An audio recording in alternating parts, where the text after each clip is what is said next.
2000 in terms of the naming of a scholarship actually was a perfect fit. And the reason why we chose Marshall is certainly because of his legacy to the organization and his legacy to his community and what he represents.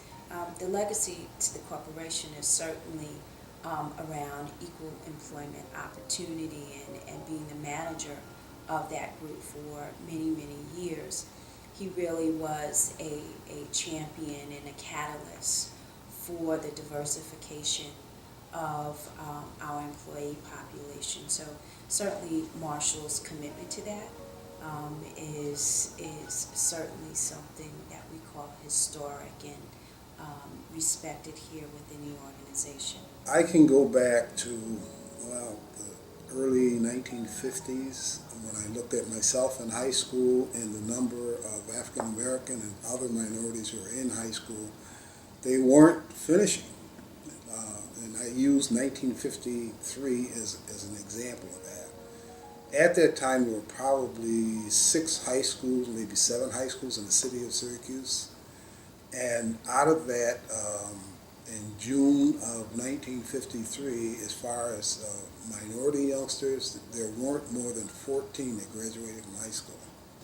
When you look back at it, you say, well, probably hundreds and hundreds of black kids and Spanish kids, they just weren't finishing school. So it was a group of, say, 14 or 15 that graduated in 1953 and aspired to go on to college. That was something that I looked at and I said, gee, there's a lot more, because I felt that out of the city of Syracuse, there were a lot of kids that had more on the ball than what I had.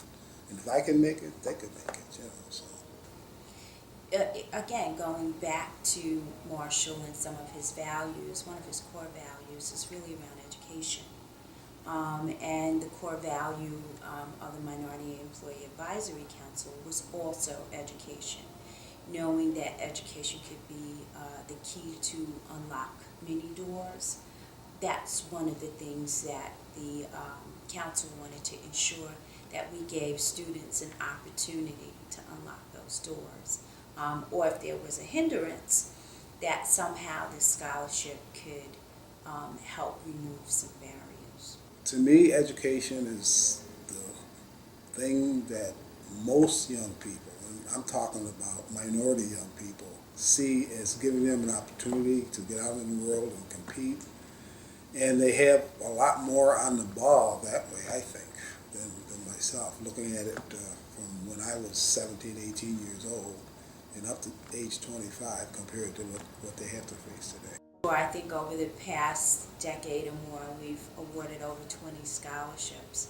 And all of those students, with probably the exception of maybe one, have all completed their 4-year degrees, many of whom are all in contributing members of society, the new tax base, in or around the great state of New York, as well as along all of the Eastern Seaboard. And one of our students decided to go the medical route, and she's in medical school now. The other story that I can relate to is we had a young lady in 2005 who was an excellent student at Henniger, ran track, came from a family of maybe 5 or 6 kids. Both his parents were drug addicted. She was not only doing well as a student, she was raising her siblings. She was doing well in track. In fact, she was an all-state athlete in track. And that year we gave out one award, and it was $2,000 to her. Later on, I heard that the Millennium Scholarship, she achieved that, the Gates Scholarship, and they paid for her entire 4 years at the University of Buffalo. She finished, her family came together. To me, that was quite an accomplishment. If we could somehow help give more students an opportunity to go to post-secondary institutions and further themselves, and if our contribution could help enable that, it just really solidified our original vision, and it just helped expand it. So where we could touch to maybe 3 children, young people annually, when we do this, we'll say yes, it has a larger